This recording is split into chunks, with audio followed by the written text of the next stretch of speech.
Hello everybody. So today I'm not doing a game video, I'm doing a top 10, or I guess a top 12. This time we're going to be discussing Fairy Tail characters, specifically the girls. I like making, top 10 videos, so I figured I'd make one for this channel too, going with one of my favorite shonen anime. Or favorite anime, one of my favorite animes in general. So before we start, here are the rules. It's mostly just how much I like them. That's the main factor. But like other things I can take into account, such as how good I think the character actually is written or whatever. And also if they just had like really cool moments, that's another reason they might rank higher. So obviously there's a spoiler warning. And this is just my opinion. You are free to disagree. In fact, I'd love to hear your thoughts down below on my list, or hear your own list. Anyway, why don't we just get right into it and start with number 12. Shelia Blendy. So, I have a lot to say about Shelia. When her character first appeared, I loved her design straight up. And just the more we saw of her, I thought she was such a fun character. I kind of wish she was a bit more of a major character, I guess. Because I'll get into it more, but her relationship with Wendy is fantastic. I would obviously never expect her to join Fairy Tail, but I would have liked to see her a little bit more during the time skip when Wendy joins Lamia Scale. I think that would have been cool to see the two of them together more. But let's start off with her magic. She's a Sky God Slayer. And one thing I'm really disappointed about Fairy Tail is they introduced these God Slayers and then kind of did nothing with them. I think it was such a cool concept. I think we got to see, like, what was it, 2 God Slayers? There's Shelia and that one guy on Tenro they fight, the fire dude. Forget his name. I always forget his name for some reason. I think that was all the God Slayers we saw, but either way, I think it would have been so cool to see more God Slayer magic. Like, give us a god for them to slay, at least. Because we did kind of get a god that showed up in the Avatar arc, but Natsu just kind of soloed that. I think it would have been cool to see Shelia do something, or other God Slayers, Either way, her magic is really neat. It's very similar to Wendy's, but it's definitely more offensive than Wendy's.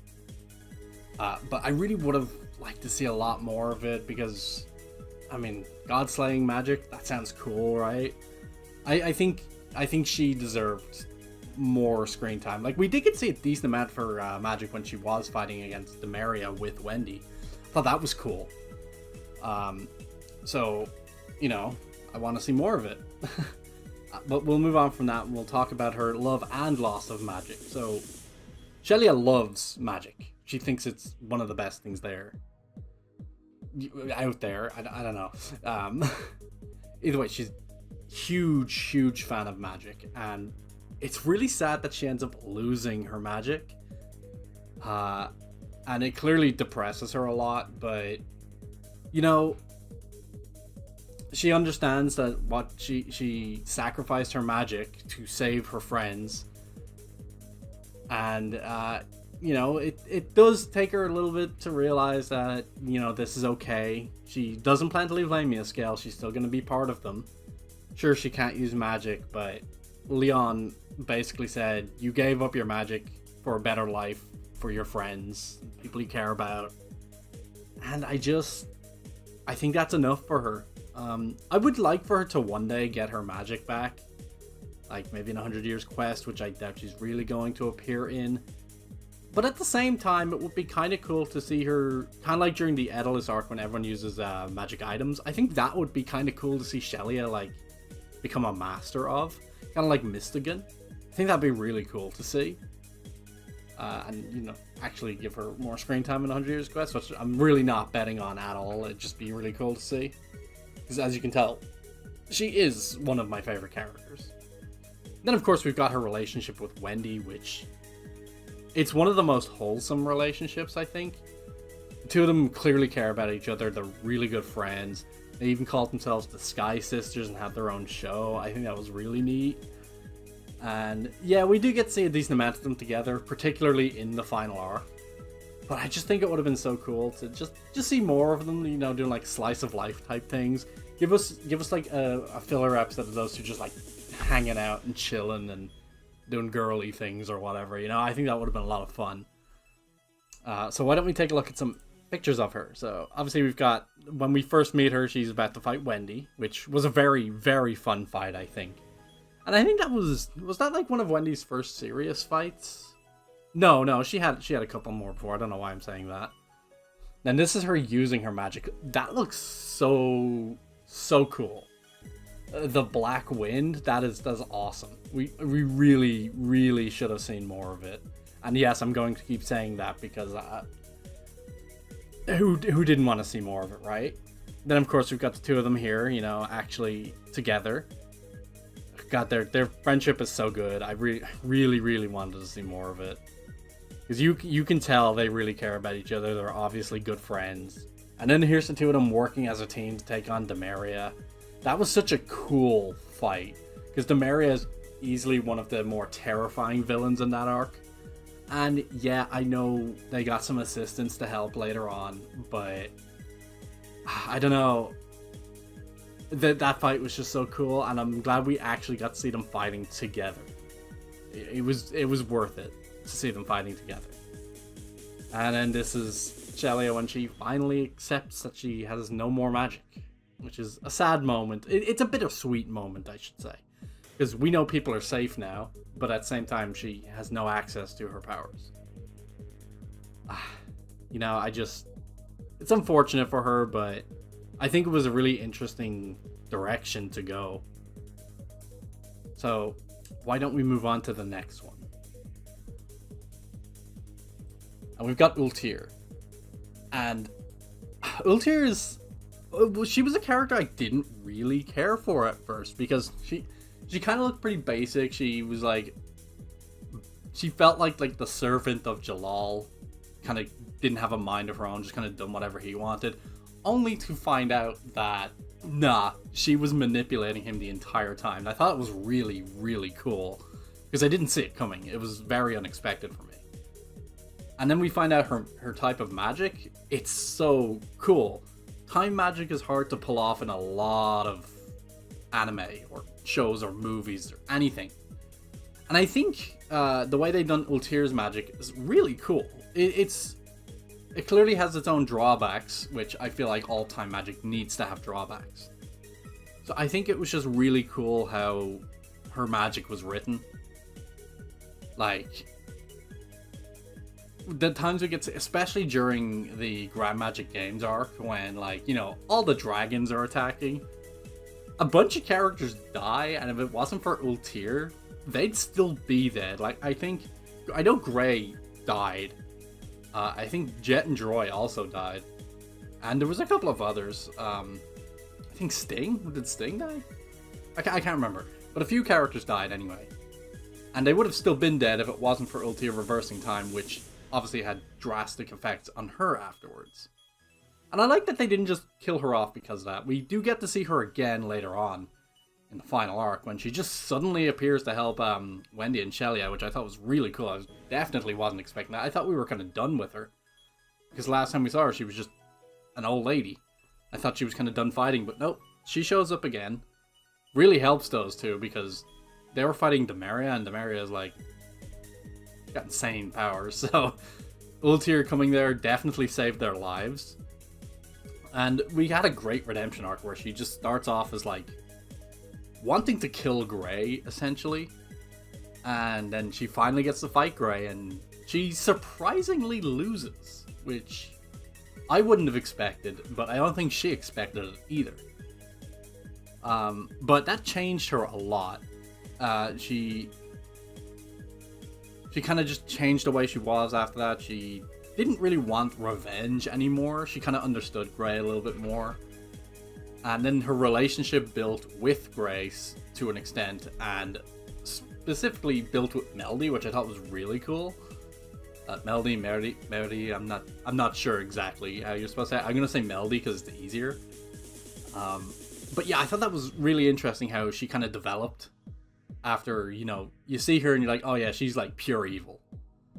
Only to become one of the coolest characters in the entire show, And she had an amazing impact in the story. She's like the main reason Jalal was the way he was, I guess if you think about it, this is the entire reason a bunch of the people from the Tower of Heaven managed to escape. Yes, I was mainly Urza, but Ultir, like, controlling Jalal at that point helped push things along, because it helped them all revolt. And it also built up the big, conflict between Urza and Jalal, which was really interesting as well. How she's been kind of working in the background for that long. I think it's really cool. And like later on, obviously, as I already mentioned, she turns back time to save everyone. She helps Shelia and Wendy. I just think she had a huge impact on the story, and I want to say I would have loved to see more of her, but we did get a decent amount of her, and I feel like too much of her might have diminished that a little bit, but I think the amount we got of her was perfect, honestly. We've got some of the cool moments here, like where there she is with Hades, when, this is when she's still like a villain. And then the bottom right there, we have like very early on, I think that's during the Tower of Heaven arc. And then we've got her relationship with Melody, and that's her after using her magic down there to save everyone. And this is just how she looks. I think she looks really cool. She's got really interesting outfits throughout the entire series. I like that they change regularly. So why don't we go ahead and move on to number 10. And we've got Lizana. Now, originally I had Lizana a little higher on this list, but after doing some revisions, I actually lowered her just a little bit. She wasn't like super high or anything. But there's things I really like about Lizana and things I don't like. For example, her death.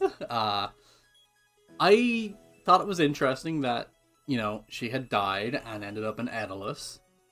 Only to see later on, and this really annoyed me, and it's not even a slight on her character. It's Mira and Elfman had always been saying, oh yeah, Lizana's dead. I held her as she died.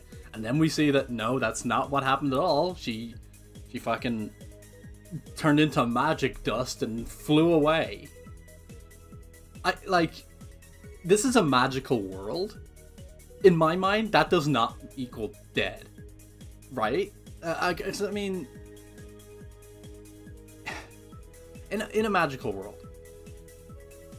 you cannot, just count someone disappearing as dead, because anything can happen. It could be any kind of magic, So that was kind of like the only thing I really didn't like. I also just didn't like that she didn't really do too much either. Which, yeah, fair enough, she wasn't exactly a major character, but I just would have liked to see her do a bit more, She had the occasional small fight there. It was usually a team fight, though. I would have liked to see her have, a cool one-on-one. Because I wanted to see more of her. I love her design, especially in this outfit here. I thought that was really nice. I would just really wanted to see more. And obviously her relationships with her siblings is very fun.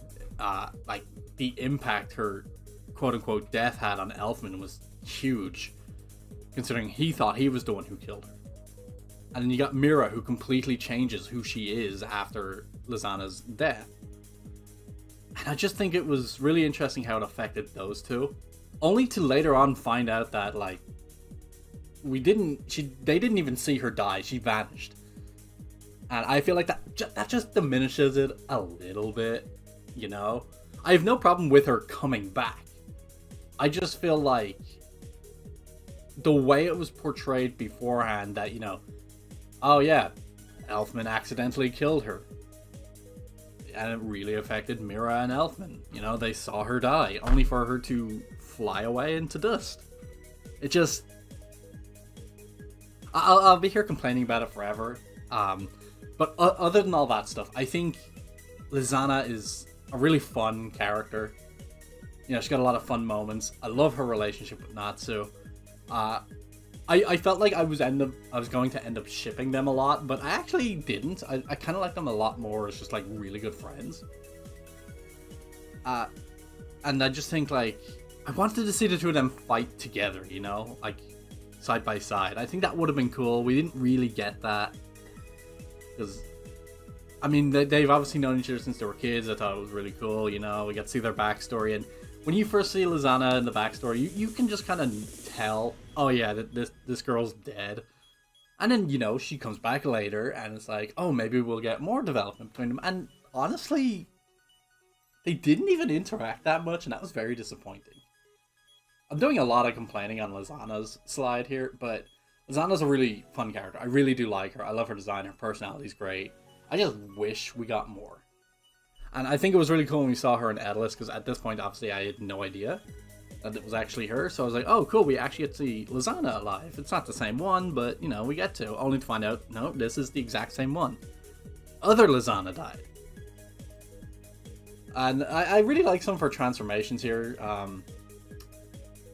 She used a few ones I really liked. I think these two were, like, the most common ones, the cat one and the bird one.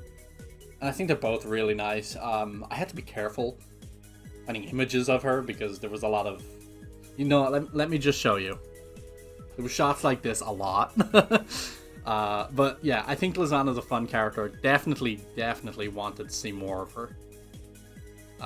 Maybe in 100 Years Quest, because I probably should have mentioned this at the start. Haven't read 100 Years Quest. I'm waiting for the anime. Really looking forward to it, but I kind of doubt we'll see much more of her in 100 Years Quest since that's focused on Team Natsu mostly. So at number 9 we've got Virgo, and Virgo is a very, very fun character, and I feel like Fairy Tail would not be the same without her. She's got really interesting magic. Like, yeah, she's got the basic earth magic, you know, she can dig, stuff like that. I think it's really cool. And she's got the transformation magic, which we don't get to see too often, but, like, I think it's cool that she can change her appearance to kind of fit her master's will. Like, when we first see her, she's this big hulking maid, and then when she joins Lucy, she becomes this, and I just thought that was really interesting that she can do that. It's not a relevant magic power she uses often. But then she's got her chains, which I think is really cool how she uses them. I'm trying to think of, like, specific moments off the top of my head, but I can't. I just know she uses the chains a lot. I feel like I need to say more here about this, but for some reason I cannot think straight, so I'll come back to it. Obviously, she's amazing loyalty to Lucy. It's clear that she truly cares about Lucy, and Lucy truly cares about her, which is interesting because when you see some other celestial wizards, it's like you don't see that kind of relationship. It's like they really treat them like master and slave, whereas Lucy always treats hers as friends. Even Virgo, who, you know, Virgo is, you know, a servant. She is a maid. And I just like that Lucy treats her on equal grounds and refuses to punish her even when Virgo asks. Because, you know, Virgo obviously likes it, but Lucy's like, I feel way too bad. Even flicking her in the head, like, she felt really bad about it. Virgo brought a lot of humor to the show as well, which I really appreciate. I think Virgo is one of the funniest characters. Always have this random one-off comment that just made you take a double take, and she just fucking say that. And her interactions with Lucy were always funny. Like, the first interaction they have as, like, partners was Virgo literally just holding down Lucy's skirt, which I have right there. And Gray obviously gets to see the whole thing. But she makes great faces, stupid stuff always happens to her, and there's her digging magic. Which I'm surprised I was able to get a gift to work here. Also, I just noticed I'm completely blocking what Virgo's actually doing, so there we go. I like that was like one of their first moments together, because it really showed you how Virgo's going to be later on. Let's move these back here, there we go. And then we've got this, Virgo being punished, which, pretty sure she did this to herself. I can't exactly remember, but I think she did this to herself. Virgo's a very fun character. I kind of wish, like, I know she was the celestial spirit that we saw the most often, but I kind of just wish we saw her even more. I think, like, anytime she was on screen, she just kind of added to it, whether it was just for being funny or actually some really cool moments. Virgo had some pretty pretty damn cool moments throughout the series. And I think that was great. And I'm sure we'll get this, at least see her more in 100 Years Quest. Unless Lucy just mostly does the star dresses, which are also cool, especially her Virgo one. But, yeah, I kind of want to see more Virgo as well. So hopefully we get to. So why don't we go ahead and move on to the next one. Yukino. Yukino is a really good character that appears a decent amount, doesn't actually do a whole lot. She has a really strong showing when we first see her, which I think was really cool. When she fights Lucy, and like, she uses Cubelios, which I did not expect to be a thing. And I think it was cool that she had the other gold keys, Pisces and Libra. Because up until that point, Lucy had the rest, and I was like, oh, when are these next two going to show up? And I kind of didn't expect another Celestial Wizard to get them. But I'm kind of glad that, you know, they brought in Yukino and she had them. Because it would have been kind of ridiculous, I suppose, if Lucy got all of them. And when we did find out Yukino had them, I kind of thought the way it was going to go was, oh, Yukino will get beaten and she'll give Lucy these keys, you know, at some point. I'm glad she didn't. I'm glad she kept them. Because, like, these keys are supposed to be extremely rare. So I like that Lucy doesn't just straight up get all of them. Even though Lucy has a really good relationship with all of hers. And Yukino, we don't really get to see Yukino's relationship with them too much. We see them a little bit. But I would have liked to see that more. But Yukino's a really interesting character, because when you first meet her, my first thought was, that's Angel. Angel's back again. And then we find out very quickly that this is not Angel. And then, like, there's, for the rest of the series, as we're switching between Yukino and Angel, it's like, because we don't get to see Angel too much more, but we do get to see her a decent bit. And the build up to them actually finally meeting up, I realized very quickly that they were sisters. It was fairly obvious, but I liked the build up to when they finally meet each other again, and it's like, oh shit, you're alive. Because I think Angel knew Yukino was alive, but Yukino wasn't sure about her. There wasn't too much into it. I would have liked to see more. Although one thing I will note, how old is Angel supposed to be? Because Yukino is the younger sister, and we know Yukino is about 18. But when we first meet Angel, she's about the same age as Lucy, and obviously we know there's been, like, you know, the 7-year time skip when they're stuck on Tenro. But when we do see Angel again, it's like she hasn't even aged, which makes me wonder, how old is she actually? She must be like mid-20s, late 20s by this point, right?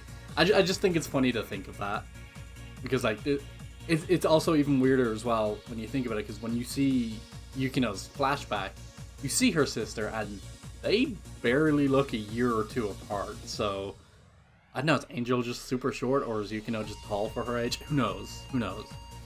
Either way, I think it's really cool that we got another Celestial Spirit mage. Because, yeah, we have met others in the past, but I think Yukino, bringing her in was cool because she kind of became part of the group. Yeah, she didn't join Fairy Tail, which I kind of thought she was going to. So it's interesting that she didn't. But I like that, you know, she was still relevant. Even if she didn't do a whole lot, she was still relevant in the future arcs. It was nice just seeing more than one Celestial Spirit mage, because I think the Celestial Spirits are cool, so it was nice to see more.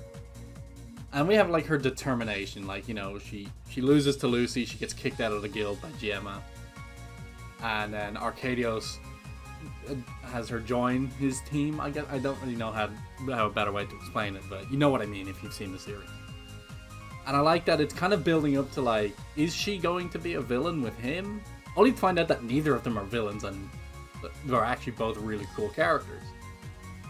So I like her determination that she went from like, you know, being kicked out of the guild to proving her worth, and eventually rejoining the guild after Gemma's gone. I think it was really cool to see, and I'm glad she kind of got her happy ending. And she's got a pretty good relationship with Lucy as well. I like that. The two of them are clearly quite good friends.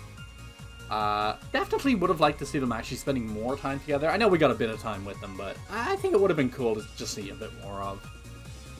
And, you know, I've got a few moments here when she's summoning Cubelios.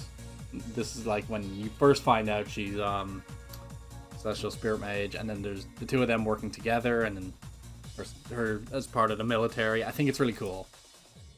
And then we have her kicking Virgo, which is just funny. Because originally I think I might have had Virgo ahead of her, but I switched them around at some point. But anyway, we've talked a decent bit about Yukino, so let's talk about her sister, who I actually like quite a lot more. Sorno is a very, very fun character who gets shafted a lot. Like when you first meet her as Angel, she's really cool. I like that, you know, she had that bit of a rivalry with Lucy, and Lucy just basically like took all her keys afterwards. And then we see her again in the Key to Starry Heavens arc, which I didn't even realize was filler until like near the end of it. That arc was so good. I'm glad I watched it because Sorno was there, and I thought she was really good in that. A bit weird that she got to fight Gray in it, and not Lucy. I guess like Lucy had kind of had other things to do, but I still would have liked to see them interact a bit more again. And then we don't see her again for a while until like the Tartaros arc. Yeah, the Tartaros arc when they're all like released from prison, and you know they join Crime Sorcier. And we don't really get to see too much of her around that point either. And then when the final arc starts, we do get to see her again, underwater in her magic house thingy, where she, of course, threatens Lucy, which I thought was great. It was great seeing them interact again. But then she doesn't really do much after that. She gets to meet Yukino, which is a very, very good moment. And then they fight... what's his name? Larcade? I say fight. You all know what happened in that battle. I thought that would have been a great time for her to kind of show off how good she was. But yeah, no, she was too busy on the ground. In pleasure because of his magic. I just would have liked to see her do something in that fight. That would have been really cool. When that battle started, I was like, yes, this is her moment. We've got a few characters here who need more screen time. And then Sting comes in and saves the day. It's like, yeah, Sting's a cool character too, but I wanted to see the girls. The girls were cool there, but then Sting showed up.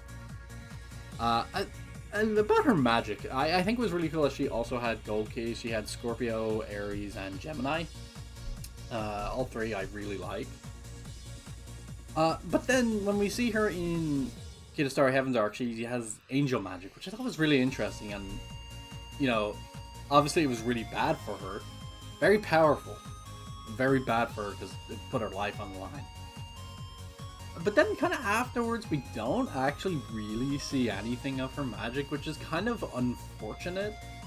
Because since Key to Starry Heavens arc was technically a filler arc, how much of that magic has she actually currently got? Is she still quite powerful, or is she barely magical at this point? I'm sure she obviously can, she just never gets a chance to show it, which is very, very unfortunate. I would have loved to see her do a bit more in the final arc.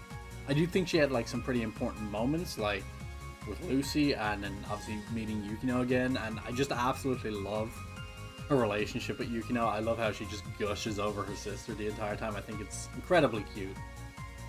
And it's not what you would expect from Sorno when you first meet her as Angel, when she's like, you know, this total hardcore bitch who does not give a shit about her spirits, only to show how much of a sap she is when it comes to her sister. I think their relationship is great, and I loved that we got to see them interact. And here's a few pictures. You know, we had, these are the first one is when she gets defeated as Angel. I love the face. That's the main reason I put it in. Then we get some other moments. Bottom left one is like when she really does anything. This is when she threatens Lucy. It's a really cool moment. And then there's her using her angel magic, using coins. I don't really know what her current magic is actually like, because we never really get to see it. Maybe 100 Years Quest. I'm definitely not expecting to see much of Sorno there. And then we have her during the Larcade fight. I'll move on. I don't want to keep that on the screen too long. So next we've got Urza. This might be a bit of an upset for a lot of people because Urza is obviously very popular. I imagine a lot of people have her at number 1, or if not number 1, in her top 3, in their top 3. And I think Urza is a fantastic character, but there are a few I think I like a bit better. So with Urza, I have nothing to dislike about her. She's a great character in every way. She's a fantastic leader.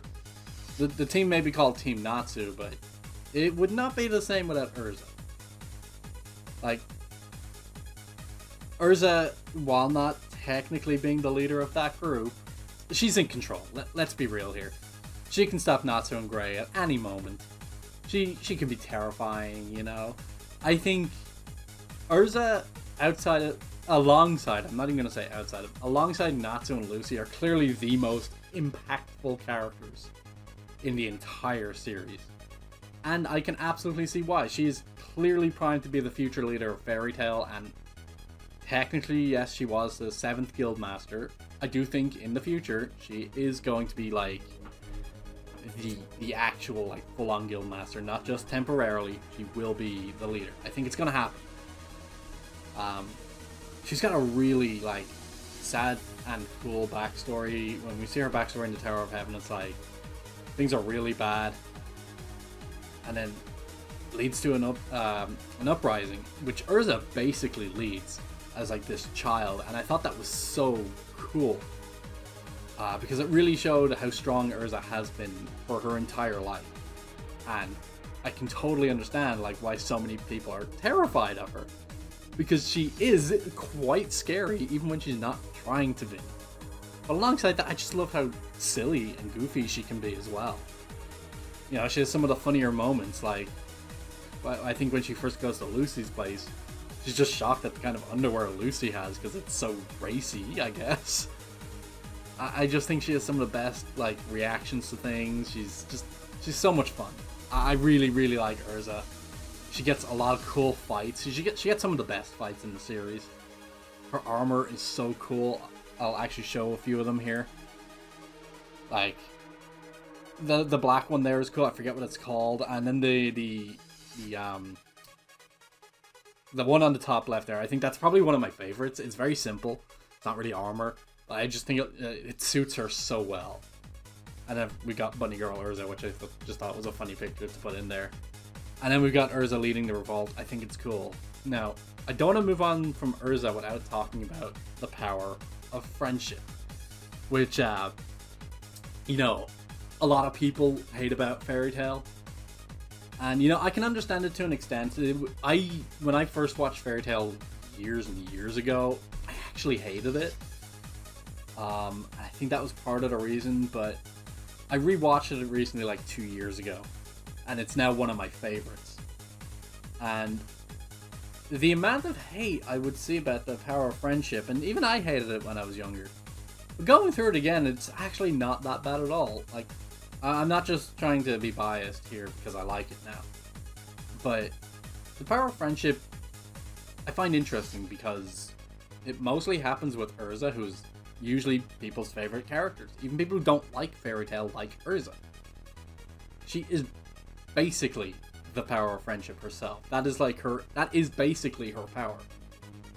The power of friendship is very important throughout all of Fairy Tail. Yes, there are times when it's a bit ridiculous, like when she's fighting Azuma. I think like that definitely could have been done better. That was a very infamous fight. I remember the amount of shit online about that. And I had never gotten to that point when I originally checked it out. During a rewatch, when it got to that point, I was like, oh no, isn't this that infamous fight?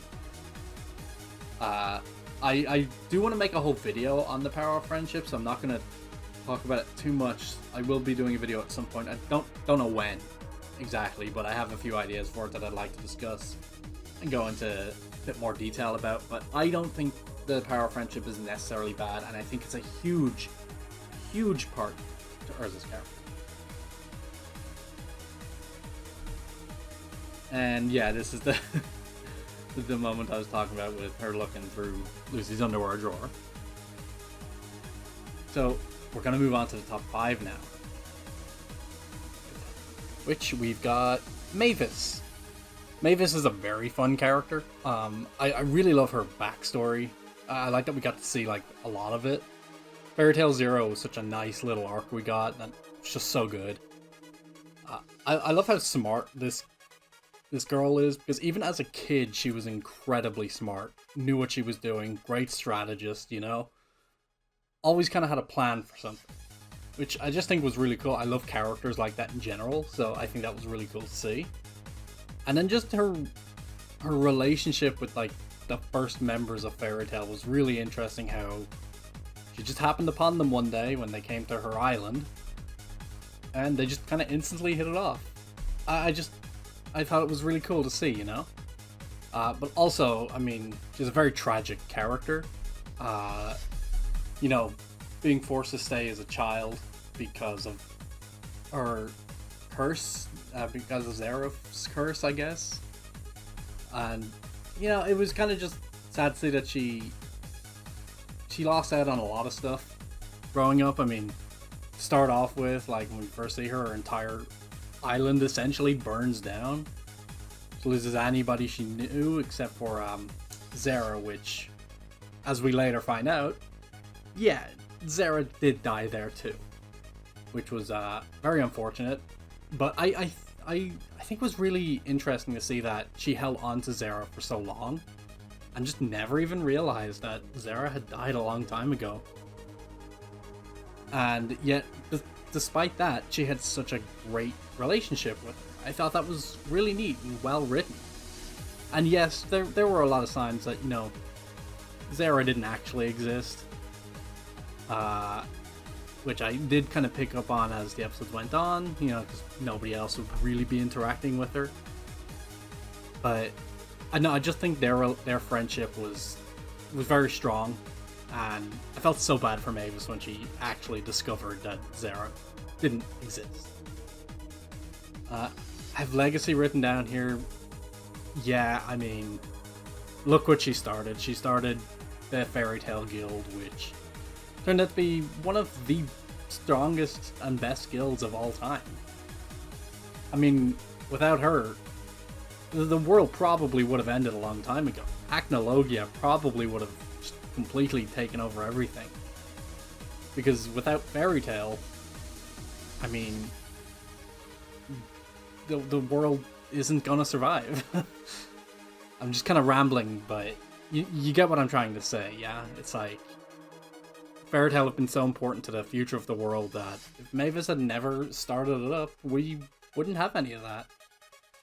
So, you know, I think she has a strong legacy as the very first Fairy Tail Guildmaster and the founder. I just think she was the perfect choice, you know? Anyway, here's some great pictures of Mavis, of course. So we've got Starry-Eyed Mavis, always great. Mavis riding a dragon. Mavis and Zera, and then Mavis and the original members of Fairy Tail. Which I guess you could also consider Zera as an original member. I know Mavis certainly did, even though Mavis didn't actually exist. But you know, it's whatever. Other than that, I think, you know, Mavis is a very fun character. Her interactions with everyone is always fun.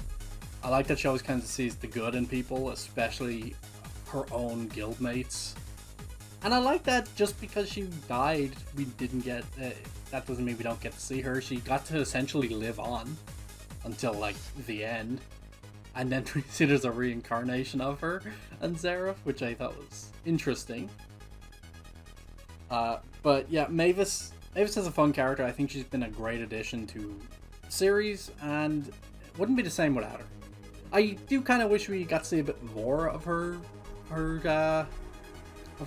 I know we got to see a decent amount in Zero, but we got to see it to a certain point, and then there was a big time skip, and then we didn't really get to see too much until later on. We did get more, at least, later on.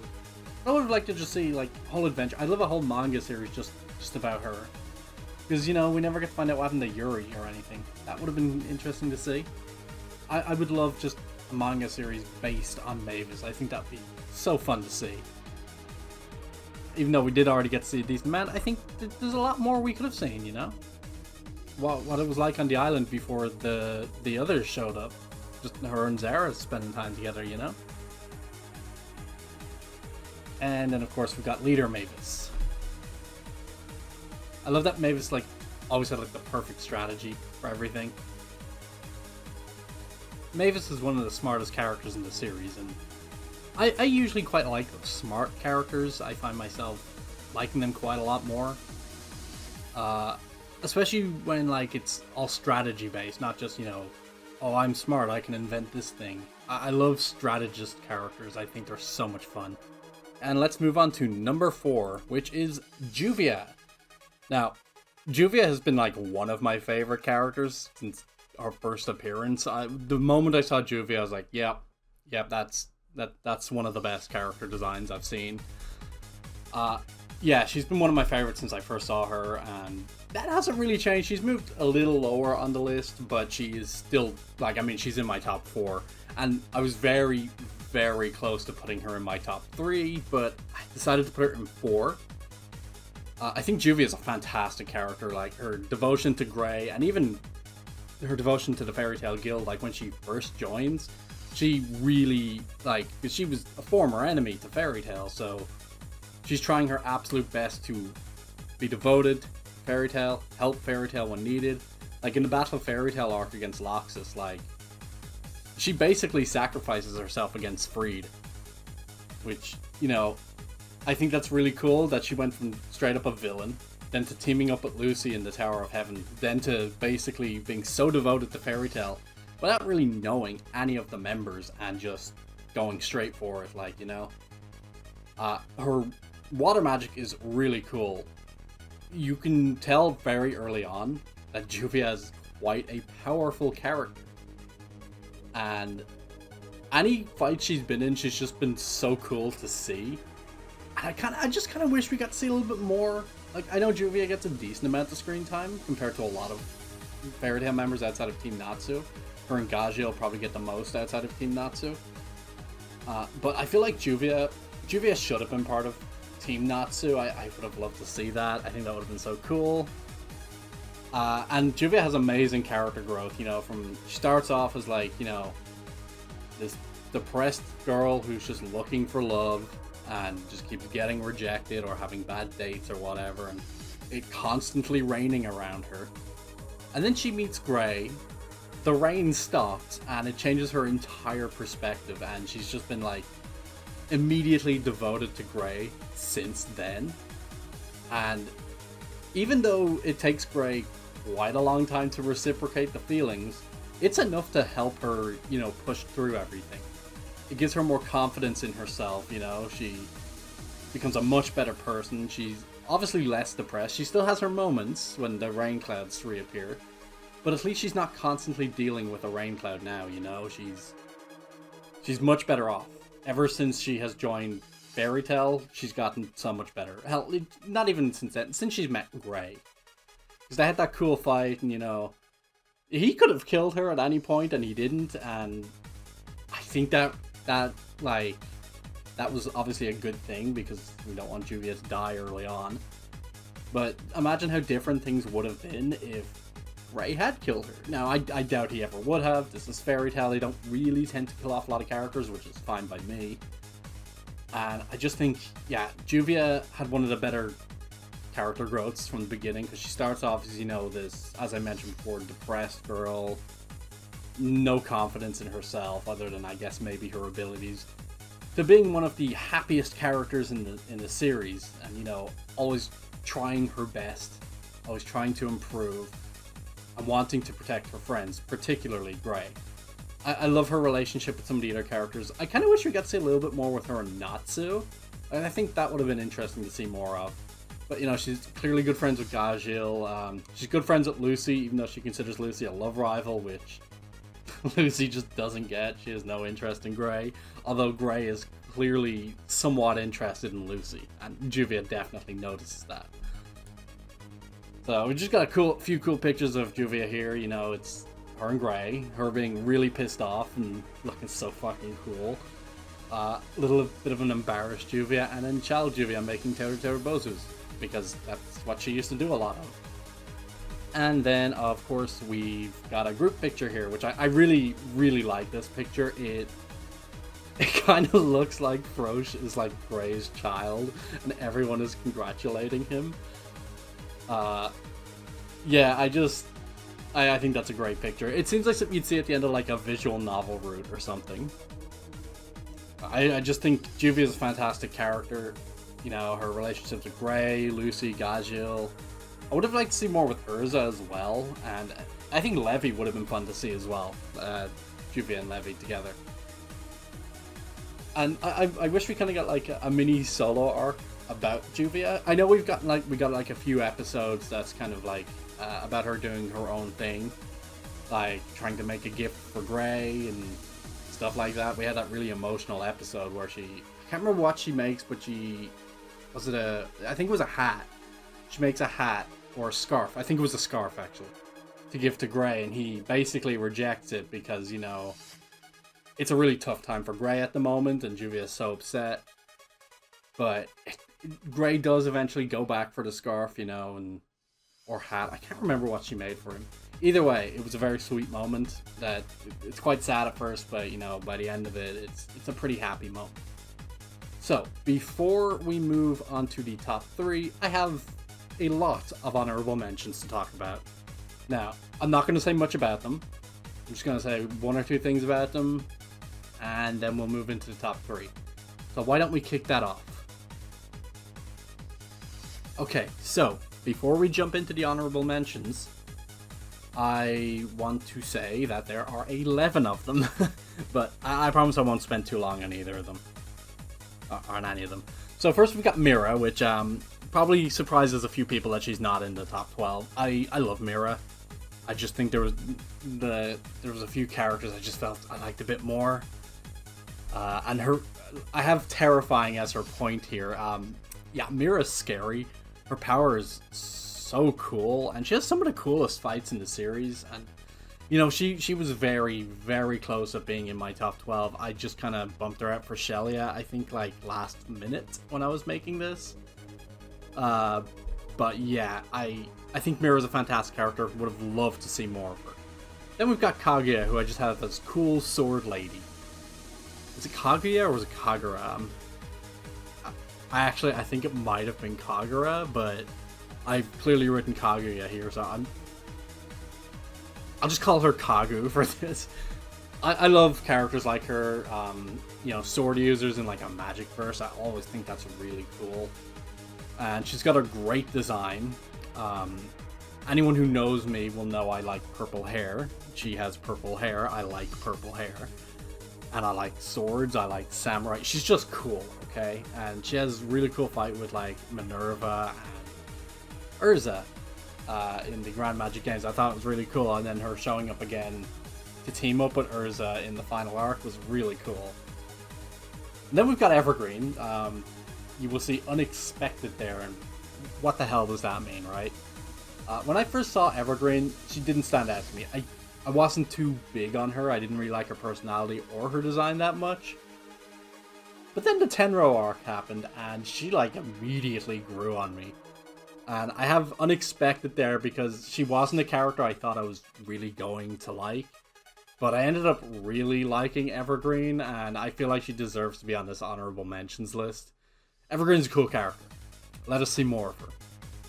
Then we've got Kana, who is, I have surprisingly deep written here because, you know, when you first meet her, she's just a local alcoholic, you know? Just makes a lot of beer jokes and stuff like that. But then when we actually get to learn a little bit about her in the Tenro arc, and how I was very surprised to see that she was like, you know, a candidate for an S rank. So I think it was really cool that was the case, because that made me want to know more about her.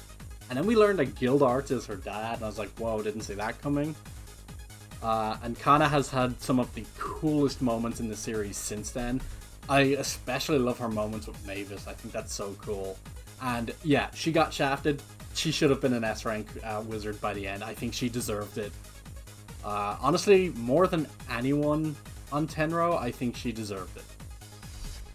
And the next group, we have Laki, which is probably a bit unexpected for a lot of people because she's such a minor character. Only really gets a role in the Key to Starry Heavens arc. I have wasted potential there for her.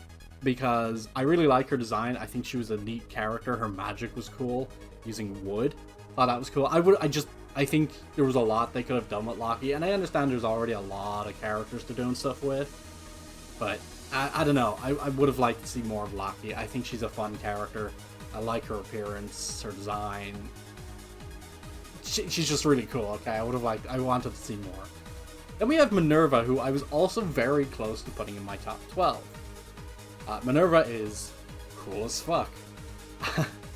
I think she has like some of the cool. She has like a really cool fight against Urza and Kagura/Kaguya. I think it's Kagura. I'm gonna have to double check at the end. I think she has a really cool fight there, and then a rematch with Urza later on where the two become kids. I briefly mentioned it in the Urza section. But I just think Minerva's a really cool character. Her design is cool, her powers are cool, and one thing I really, really appreciate about Minerva is I'm pretty sure she's the only person on screen to apologize to Lucy for, I don't know, torturing her. Because you've got some of her close friends like Gajil, Gajil did a lot of damage to Lucy and he never apologized. At least on screen, I would assume he did off screen. But Minerva's the only one we get to see apologize on screen. And next is Carla, probably another surprise considering I have her all over the first couple of slides. Carla's a really fun character. I really like her. I didn't like her at first. I thought she was kind of annoying. But she honestly very, very quickly grew on me. And her human form design is so nice. And we do get to see a lot of it in the final arc, which I'm very grateful for. And we actually get to see her fighting alongside Wendy and Shelia against Demaria. I think that was cool. Carla, I think Carla in 100 Years Quest could potentially just make her way into my top 12. I think she's a very fun character. I love her relationship with Happy and with Wendy, and I feel like Carla has a lot of potential, and I think we'll get to see a little bit more of her in 100 Years Quest, so I'm excited for that. And then we have Meredy, who has really interesting magic. It's not like unique necessarily, but I think it's just cool. Because whatever she feels, she can make the other person feel as well. Like, her battle with Juvia was quite intense. And I love that the two of them become good friends at the end of it. And I kind of wish we got to see a little bit more of them together. Like, we see a little bit. Like, they clearly care about each other and they're happy to see each other. So, I would have liked to see a bit more of that. But Meredy is another character that I feel like could have easily been in my top 12. Especially if she got some more screen time. Because she's got a great dynamic with Ultir as well. And I thought maybe after Ultir goes, I could have potentially seen her joining Fairy Tail. But I guess she decides to stick with Jalal and Crime Sorcier, which is also fine. It just would have been cool to see her as part of Fairy Tail. And I feel like there was potential there to have her join. Because with Gray being part of Team Natsu, if Juvia was also part of Team Natsu, like I just momentarily mentioned, if she was part of that, Meredy could have very easily been part of that too, but I know Team Natsu is already pretty big and there's definitely more deserving people to be part of it. But I don't know, I want to see more of Meredy. I don't think we will see much of her in 100 Years Quest, but here's hoping. And then for the last three honorable mentions, we've got Aquarius, who is very iconic for Lucy's character, and honestly, she has probably the most emotional scene in the entire show when Lucy has to break her key. Like, Lucy breaks down, she defeats the villains, and Aquarius is just gone, We do get to see her again, luckily, but I don't know, she obviously had a huge impact on Lucy. She was kind of like a mother figure to her, honestly, and their banter was always fun, and just any moment with Aquarius was great. And I think we are actually going to see more of her in 100 Years Quest. I do think either Lucy is going to get her back, or she'll meet Aquarius's new owner and they'll become friends. And that's how I think it's going to be. I don't think like Aquarius is going to be a villain or anything, because her new master might be. I don't think that's gonna happen. But I do think we will see Aquarius again in 100 Years Quest. Will she rejoin Lucy? That's another question. I don't know. I would like to hope so, but I wouldn't be surprised if she doesn't. And then we've got Zara. Zara, I love Zara. I think she was a fantastic character for Fairy Tail Zero. And I have big sad written there because, you know, her entire story is sad. Now, she dies as a child, and Mavis cared so much about her, even though Zara didn't really seem to care about her as a kid. But Mavis liked her so much that Zara basically got to exist again in Mavis's mind, and just the fact that they had such a good relationship through that was so sweet. I really liked it, and I love that Zara comes back again in the final arc. I never ever expected to see Zara again, so it was so cool to see. And for the last honorable mention, we've got Brandish, the big small queen. I just think Brandish is cool. She's got cool magic, you know, being able to increase the size of anything or shrink the size of anything. And, you know, of course we have the infamous naked battle with Lucy, which was fun, you know, it was silly, but it was fun. But then bringing back Aquarius here, it connects both Lucy and Brandish to Aquarius because Brandish's mom used to have Aquarius. So she also has a relationship with Aquarius, so when she reappears, we get to learn a little bit more about Brandish, and I think it was cool. It put a link between Brandish and Lucy, and I feel like those two are going to become good friends. I'm not expecting to see much of Brandish in 100 Years Quest, but I think she and Lucy would be pretty good friends, you know? Anyway, we are going to move into the top 3 now. So, at number 3, we have Levi McGarden. I love Levi. Levi, even though being a minor character at the very beginning, stood out to me a lot. I love her design. She's such a fun character. I love that she's a huge nerd when it comes to like books and stuff like that, and her solid script magic is so cool. Like, she can do a lot with it, you know, she simply just has to write the word and it'll appear, like, you know, feeding Gajiel just metal. I think she's a fun character. She got a way more development than I was ever expecting. I kind of assumed she'd be mostly just a minor character, or just a background character. You know, appearing occasionally, but not really doing much. But then her and Gajiel kind of become very, very close, especially at Tenro. And just from that point on, Levi is a very relevant character. And I love that, because her relationship with Gajiel it's probably my favorite in the entire series. I'm a big shipper of these two.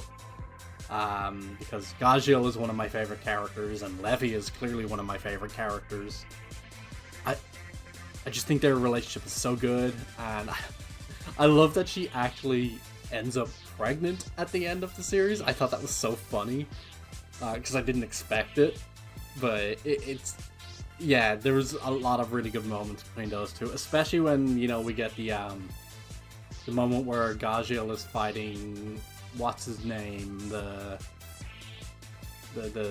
skull guy, I forget his name, and we think Gajiel is dead, you know, and Panther Lily is like holding Levi back from like her trying to jump in and save him, even because he knows that it's pointless, because she'll just end up hurting herself doing it. And just like that moment is so emotional, you know, and it's the same time that Gajiel finally admits that he loves Levi. And I was watching that moment with a friend who's also doing a list like this, Evelyn Chevrolet, I've mentioned a few times on the channel. And I fucking cheered at that moment. That was so good. Loved it. And I want to say I would have loved to see more of Levi, but I think we got to see a decent amount of her. And I quite like her a lot. I would have liked to see a little bit more of her backstory, I think. I know there's probably not too much to it, but I just would have liked to see it. And, you know, she's very good friends with Lucy. The two of them are tight from the beginning. And her magic, I've mentioned before, was really cool, but I like that she can just write anything and it'll appear. She can write sword, she'll get a sword.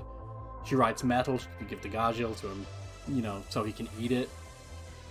And I just would have liked to see more of what she's capable of.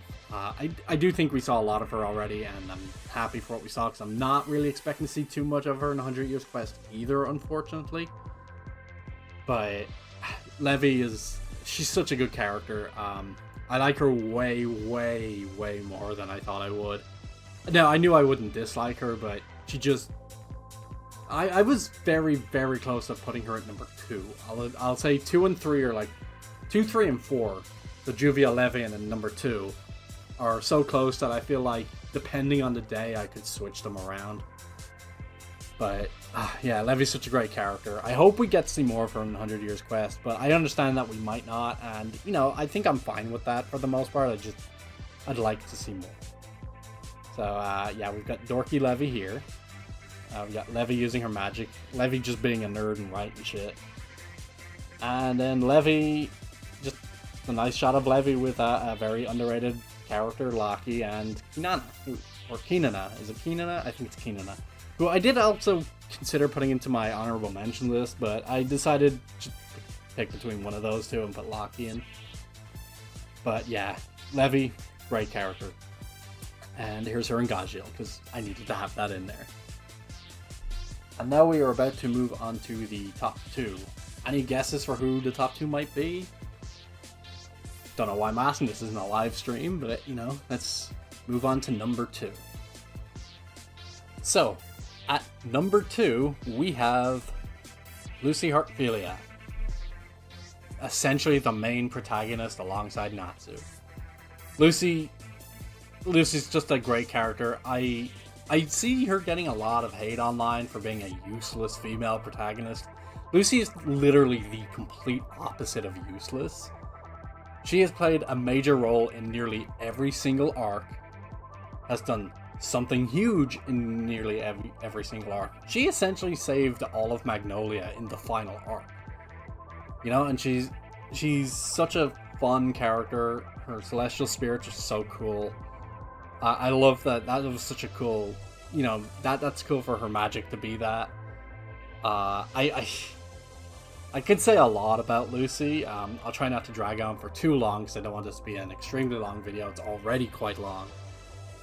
But Lucy, yeah, she gets a lot of hate online. I don't really understand it. I think it's just because she's a main female protag, and you just often see people hating on those. Obviously, some huge examples are Sakura from Naruto. But there are some other ones like that just also get a lot of hate, but this isn't about that. This is about Lucy. And Lucy, in my opinion, is the single most important character in Fairy Tail. She made Fairy Tail stronger just by being part of it, She's got great relationships with all of the main members of Team Natsu, particularly Natsu, and Happy, and Urza. And she's got even a strong relationship with Gray. Lucy's friends with like everyone in the guild, pretty much, especially all the girls. You usually see her interacting with all the girls.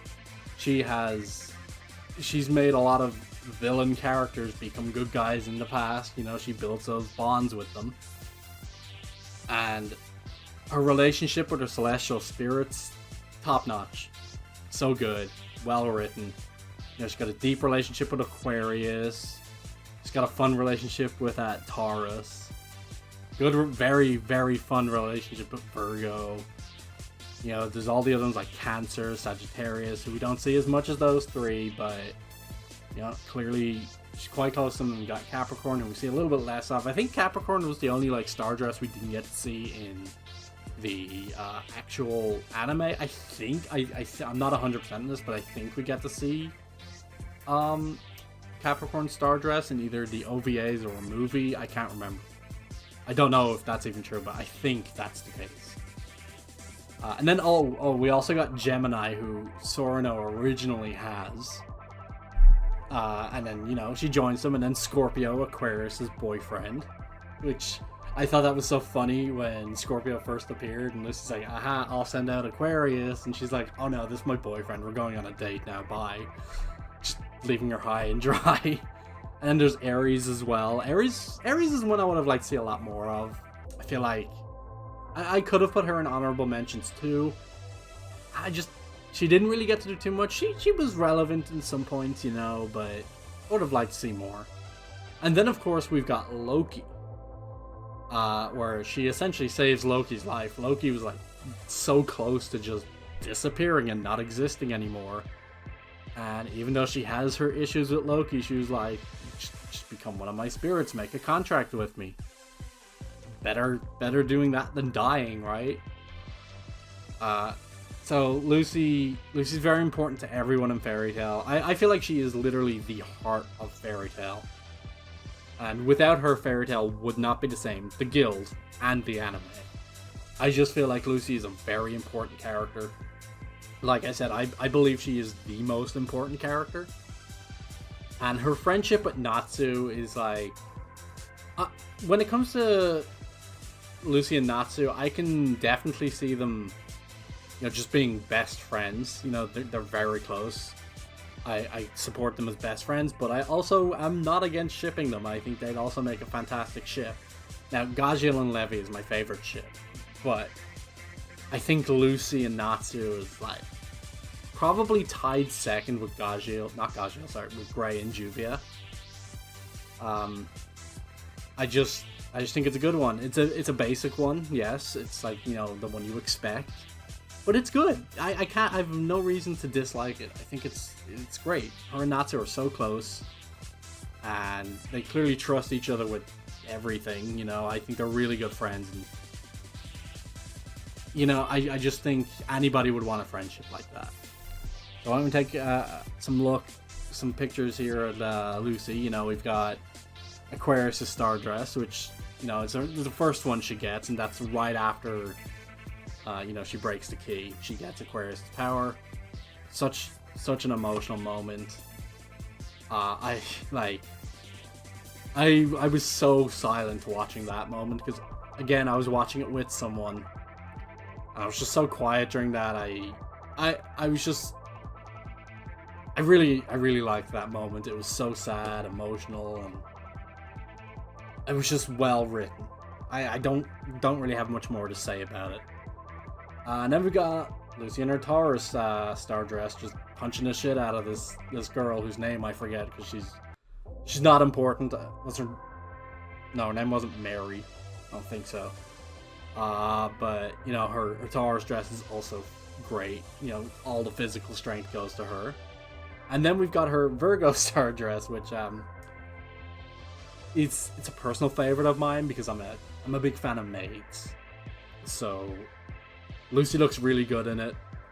I'm surprised we didn't see it more. Like, yeah, she did use it a couple of times, but I thought that would have been like one of her main ones.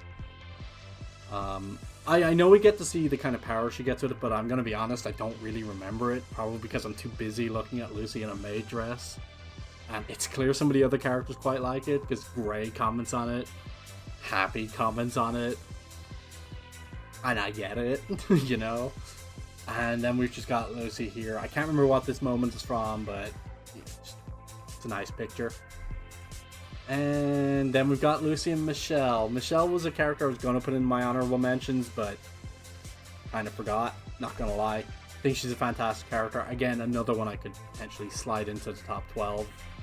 I've said that a few times with a few characters. That's how tight it was for some of these characters. Because I know Fairy Tail gets a lot of hate, but they write good characters. I can't complain. The characters are well written. And Lucy and Michelle here, I think that's just so fun. They were great sisters, and it's a shame Michelle was only a filler character and didn't really get to appear much after. We got to see her doll occasionally, but that's kind of it. But yeah, Lucy's number 2. So, can you guess who number 1 is? There's not too many characters left to choose from.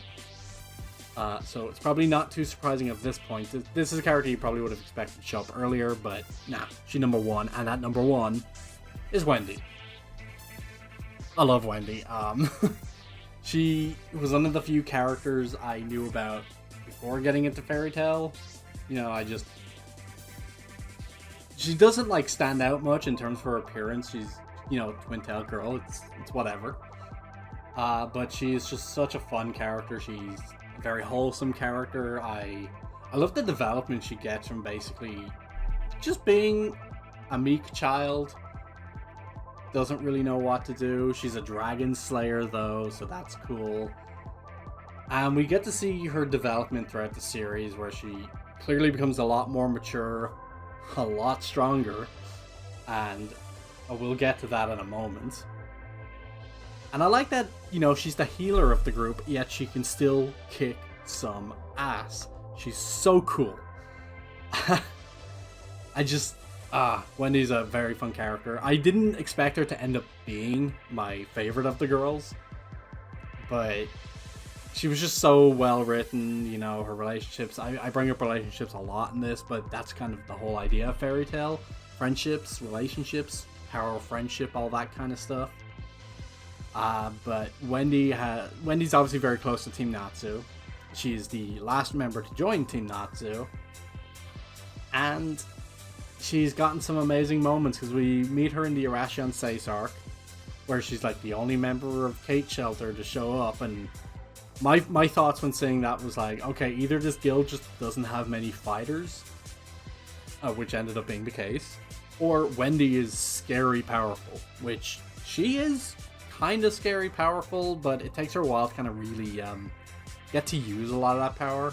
We first really get to see her in action, I feel like, in the Edelus arc with Natsu, Gajeel, and Wendy fighting, I guess, Edelus Makarov, which I don't know about that one, but I guess Natsu confirms that it is Edelus Makarov. But either way, that was a really cool moment, getting to see 3 Dragon Slayers working together.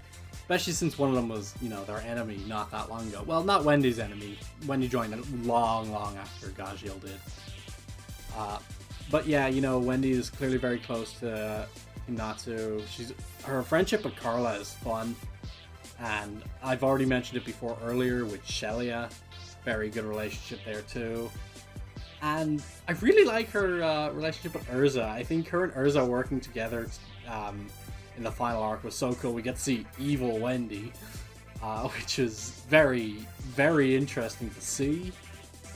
And I kind of wanted to see more of that. I know it's not actually Wendy, but it was fun just seeing somebody in Wendy's body being evil, essentially. It was such an interesting way to see it. And as you might have noticed, I just have hype written here. The reason for that is because one of my favorite moments in the entire series is Wendy's fight in the Tartaros arc, where like her and Carla are like about to die if she doesn't destroy the face statue. But of course she's got someone there stopping her. And she accesses her Dragon Force, her hair goes pink and wild and cool. And I was so hyped up during that moment. I thought it was so cool. And I really, really hope we get more moments like that in the 100 Years Quest, because obviously she is part of Team Natsu. We will see her plenty, which I'm obviously very happy about.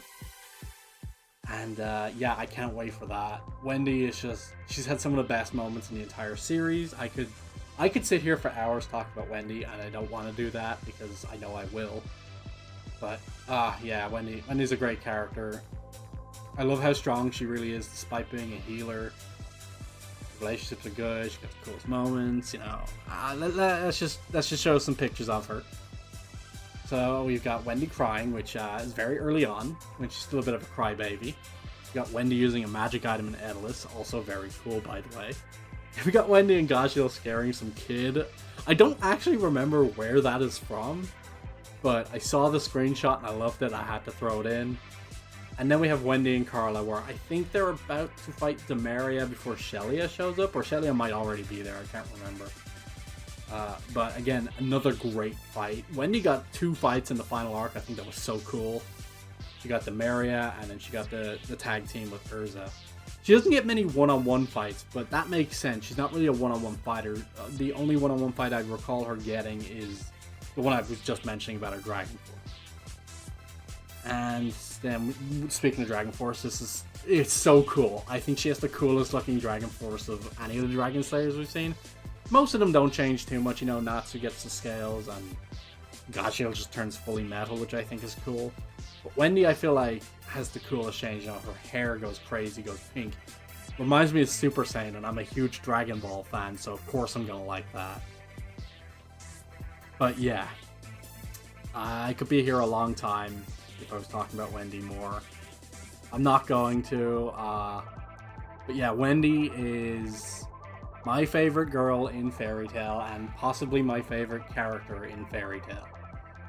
There's a guy who's up for contention for that part as well, which when I do eventually make top 10 Fairy Tail guys list, you'll see who that is. But for now, thank you for listening to me ramble for so damn long. Please share your list below or your thoughts on mine, and remember, this is just my opinion. Everybody's opinion on top 10 characters is always valid. So I want to see yours. Send me yours. Thanks for watching.